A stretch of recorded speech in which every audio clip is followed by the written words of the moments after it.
New at 6 o'clock, ISD says they have some very difficult staffing decisions to make. Superintendent Mike Miles saying the district had a funding gap of $450 million. So their goal is to keep cuts from the classroom. But as KPRC-2's Gage Goulding found out, many teachers are being shown the door. Gage joining us now live outside of ISD headquarters with why the superintendent says this is all happening. Gage?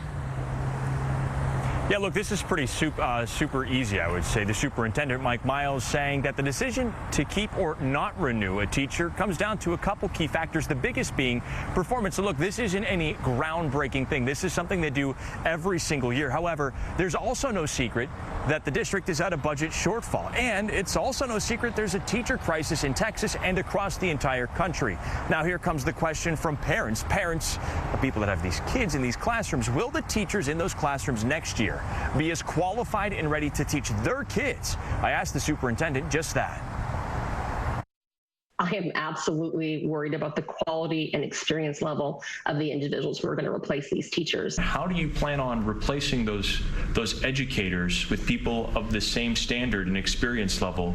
Right now, in the process of recruiting teachers, and I can tell you this, we've had a lot of interest in HISD. The real question is, will we be able to fill our positions with people with a continuous improvement mindset for next year?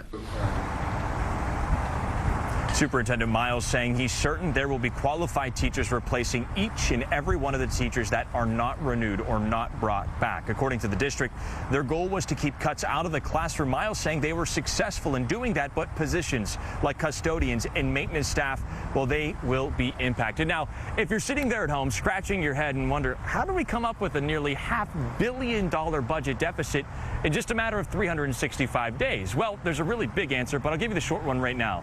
It comes down to COVID-19 relief funds from the pandemic. All right, we got a lot to talk about. I'm going to dive into that and explain how that happened and why the superintendent says the funds were inappropriately used. Live outside of ISD headquarters, Gage Goulding, KPRC-2 News. All right, Gage, thank you.